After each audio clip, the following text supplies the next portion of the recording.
मला असं वाटतं कलाकारावरती वर्ण दिवे पडल्यापेक्षा कलाकारांनीच दिवे लावलेले जास्त चांगले असतात देवाई. तर कार्यक्रमाविषयी बोलायचं झालं तर मला खरं तर सगळ्यांची नावं आता लक्षात नाहीये, पण या साहेबांना दाद आहे म्हणजे क्या बात आहे.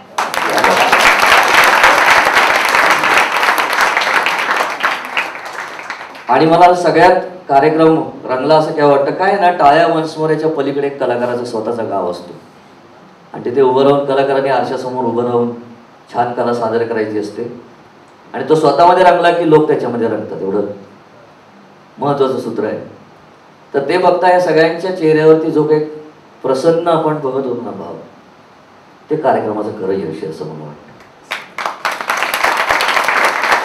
आणि खूप सुंदर कार्यक्रमाची गुंफण झालेली आहे. काही सूचना आहेत त्या मी पडद्यामागे सांगितली, काही सांगायची ही जागा नाही.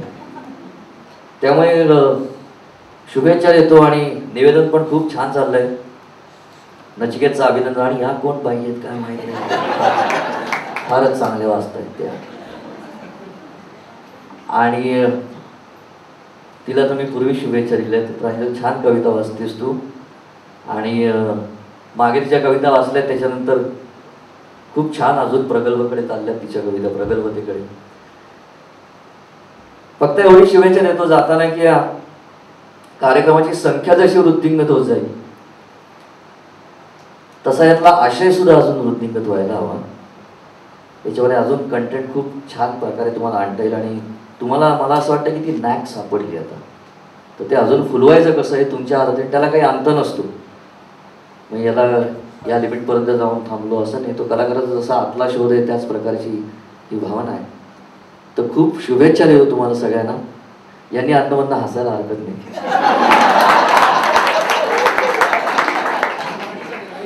मैं कह रहा हूँ आप बहुत अच्छे दिखते हो उधर से.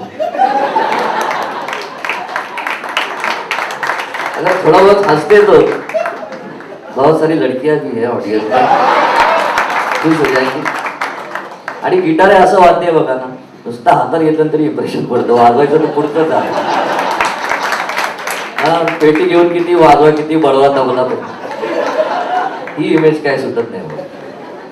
तर त्यालाही शुभेच्छा देतो मी. आणि कार्यक्रमालाच खूप मजा आली मला मगापासून. कार्यक्रमाचा कालावधी अजून वाढवायला हरकत नाही असं मला वाटतं पुढच्या वेळेला.